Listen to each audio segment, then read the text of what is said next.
So yun, mapagpalang gabi po sa inyong lahat mga tol, no? So welcome back sa ating YouTube channel. So ngayong gabi na ito mga tol ay balak ko sanang puntahan si Patrick upang suriin o alamin kung ano yung kalagayan niya doon kung gabi. So siguro ako lang siguro muna yung pupunta doon at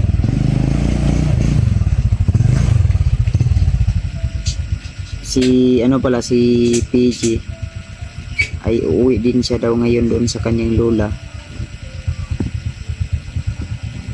kasi namimiss niya na daw niya yung lola niya.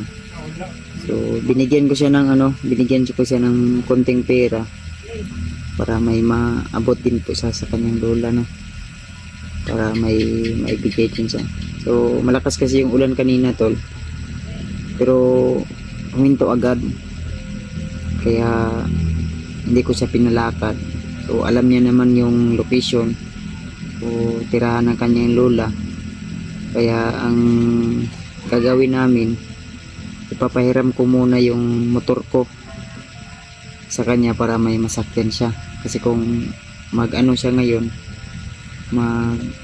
magsakayan siya papunta doon, kasi gabi na, ay baka umagahan pa siyang makauwi. So nandun po si PG sa labas, no? Si nag-intro din siya, papunta siya dun sa kanilang sa bundok, pero hindi naman totally talaga na bundok yung kanyang uuwian, kasi hindi naman bundok talaga na yun sa kanyang lola, kaya uuwi siya doon. So sana tol ay suportahan natin si PG, kasi yung bata na yan ay may pangarap din, no? Sa mga nagtatanong kung saan na si Mascaraboy, ay umuwi daw sa kanyang papa. Si Mascaraboy, ang sabi sa akin ay doon daw lumaki yung kanyang si Mascaraboy sa kanyang papa. Si PG ay dun sa kanyang lola, pero di ako sure kung magkapatid talaga sila, no?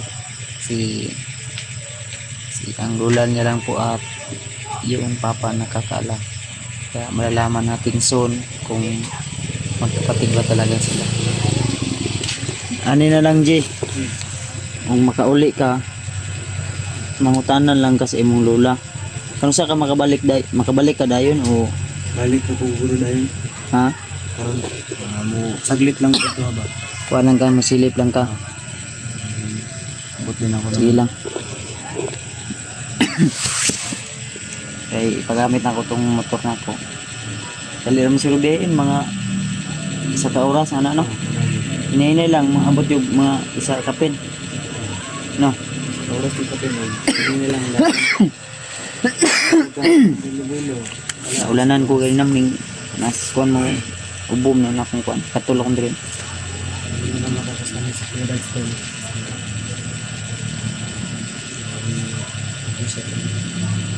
Di pag magbiyay ako ng gabi ay parang malamig ba, mapanungutan ako, malalamigan. Kaya pinigilan ko si PJ. So sasaglit lang daw siya, sisilip lang siya ba, kasi wala na din daw po yan nagpagkain yung lola niya siguro doon, kasi minsan saging, kamote yung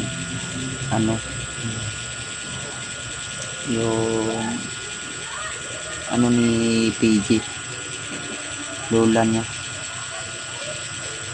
yung kinakain. So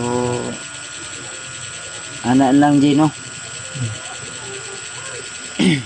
Yung lola niya tol, kilala sa akin yun kasi nakapunta ako doon, so hindi lang ako nakabidyo. Naka-video ba ko dito? Pero kalimot na ko no. Dugay na. Dugay na mong gutugod. How many years or months na yata. Nung pupunta kami doon sa ano, sa lola ni PG na may dala kami pagkain din.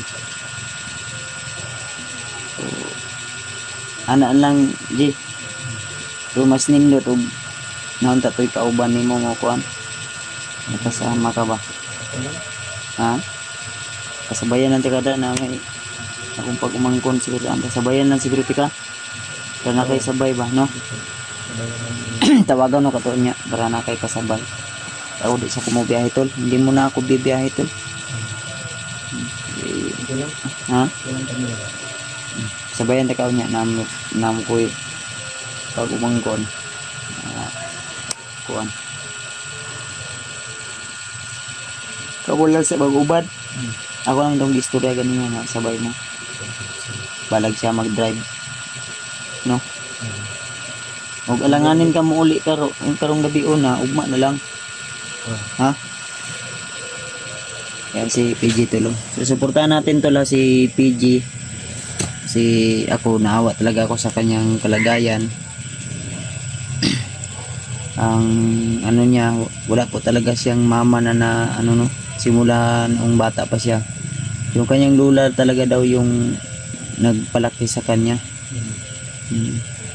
Kaya yun yung na kung gatong nabut-an ka dito na yung ka nakakuan. Nakakuan nga mahimong lula, mahimong murag nagpadako si mo ano. Hindi nga mama na nako. Matay mo yung ano.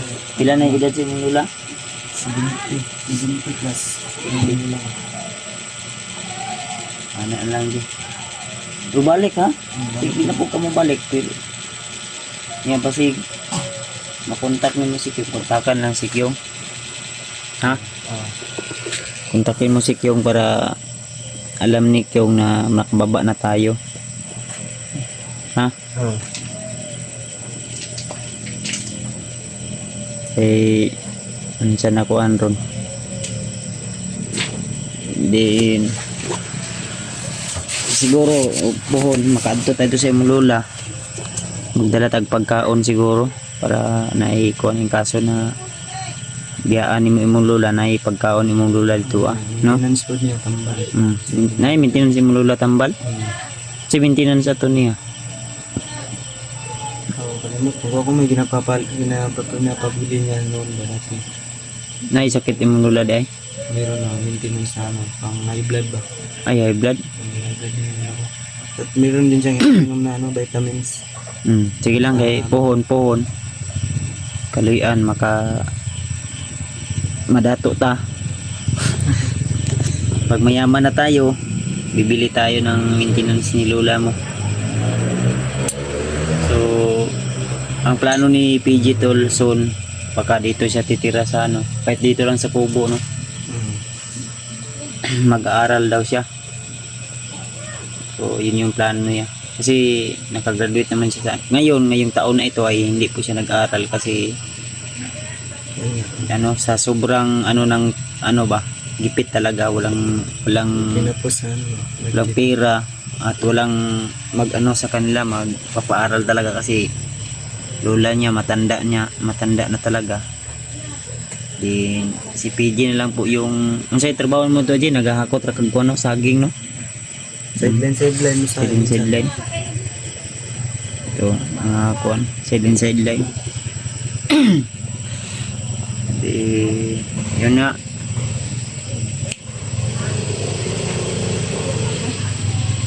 Basta, kuan lang yun, laban lang yun ta. No? Eh, malay natin. I-regards lang ko sa imong lola. Kung makalaag ta dito magdala lang tawag kuan ba grocery no kahit kunti lang isang sakong half sack na isang ano ba sako yung 25 kilos dala tayo din grocery maka ano din tayo ba makatulong makadagdag sa ano sa ano to para sa ang tawag yung ano kahirapan ba bawas sa kahirapan. Pantawid sa ano ba? Makaluwag-luwag din ako yun. Papadala din ako kay ano, lola. Pwede naman og kuan. Istorya lang nimo nga naa ka diri sa kuha. Kay puhon. Pwede ra nato na may tindahan siguro to no. Na, Hmm. lola. I-Gcash ra nato og kuan niya kung mangutang siya. Ikuan ra niya no. Ilista ra ikaw ray bayad. I-Gcash ra nimo. Ana na lang siguro no. Para di na kamo kon kaya ako mabalaka po di ako mabiyahe kag layo-layo. No naman na ako ipagumangkon di ako. No na atong ipasabay sa imo ha. Ya, chat lang mo sa kuha PM. Oh. Ha? Kay kanina sana yun tol. Ano sana kami? Lalakad sana kaming dalawa ni PG.